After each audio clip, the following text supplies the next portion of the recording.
माँ की डेथ हो जाती है और उसके बाद में जो बेटी होती है और उसकी जो दादी होती हैं मिलकर ना इसमें जो माँ की डेथ होती है ना उसकी मुआवजा मांगते हैं। अब चूंकि जो ट्रिब्यूनल होता है वहाँ से उनको कुछ रिलीफ मिल जाता है, लेकिन हाई कोर्ट में भी जाता है मामला, उसके बाद में सुप्रीम कोर्ट में जाता है। तो आज हम बात करेंगे सुप्रीम कोर्ट में क्या होता है। तो जैसे कोर्ट इसमें क्या होता है एक बार थोड़ा आप लोगों को पढ़ के सुनाऊंगा कि इसमें मतलब कोर्ट ने कहा कि जो एक बार बेटी की शादी हो जाती है जाने के बाद में तार्किक धारणा यह है कि आप उसके पास अपने वैवाहिक घर पर अधिकार है। उसके जो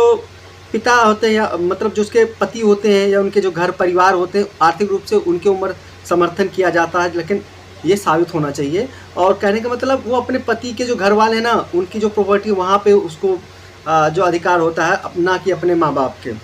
एक विवाहित बेटी को कानूनी प्रतिनिधि माना जा सकता है, लेकिन अब ये साबित करना पड़ेगा कि जो बेटी है वो एक्चुअल में अपने माँ बाप पर ही डिपेंड थी। कुछ ऐसे कंडीशन होता है, शादीशुदा बेटी होती है लेकिन क्या नाम है पति उसके अपंग होते हैं या उनकी डेथ हो जाती है, घर में और कोई नहीं होता, तो ऐसी बेटियां जो होती हैं वो एक्चुअल में अपने जो माँ बाप होते हैं उनके ऊपर डिपेंड होती है। तो वहाँ पे लीगल रिप्रेजेंटेटिव कहा जा सकता है, वो बिल्कुल मुआवजा जो एमएससीटी का मैटर होता है उसमें मुआवजा का हकदार होते हैं। लेकिन अगर उसके पति उसके घर वाले सब कुछ ठीक ठाक है, वो बिल्कुल अपने पति पर डिपेंड है, तो फिर ये नहीं कह सकती है कि मैं अपने मतलब माँ बाप के क्या कहते हैं जो मुआवजा है मैं उसके हकदार हूँ, क्योंकि वो बिल्कुल अपने माँ बाप पर डिपेंड नहीं है। तो चूंकि इसमें होता है क्या, जो एक बेटी मतलब कोर्ट द्वारा कहा जाता है कि एक विवाहित बेटी को कानूनी प्रतिनिधि माना जा सकता है, लेकिन वह निर्भरता मुआवजे के नुकसान के लिए पात्र नहीं होगी जब तक कि बेटी द्वारा यह साबित नहीं किया जाता, जो कि अभी मैं आप लोगों को थोड़ी देर पहले बता चुका हूँ। वह मृतक होता है पर भी आर्थिक रूप से निर्भर थी, ठीक है,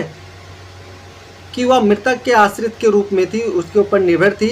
क्योंकि कोर्ट ने क्या किया, एक मंजूरी वेरा और अन्य बनाम ओरिएंटल इंश्योरेंस कंपनी व अन्य 2007 का माने सुप्रीम कोर्ट का जजमेंट है, जिस पर भरोसा करते हुए जस्टिस सुधांशु धूलिया और जस्टिस के विनोद चंद्रन की खंडपीठ, ये माने सुप्रीम कोर्ट का ही जजमेंट था और सुप्रीम कोर्ट में केस चल रहा था, फैसला कर रहे थे, जहां पर राजस्थान रोडवेज की बस से टक्कर लगने से माँ जो उसकी थी उसकी मृत हो गए, उसकी डेथ हो गया। सड़क दुर्घटना में मौत हो गई। दुर्घटना बस की लापरवाही से हुआ था, ये बिल्कुल साफ था। दुर्घटना बस की लापरवाही के कारण से हुआ था। उसको दो पहिया वाहन कुचल को मतलब दो पहिया का वाहन जो था उस पर उसकी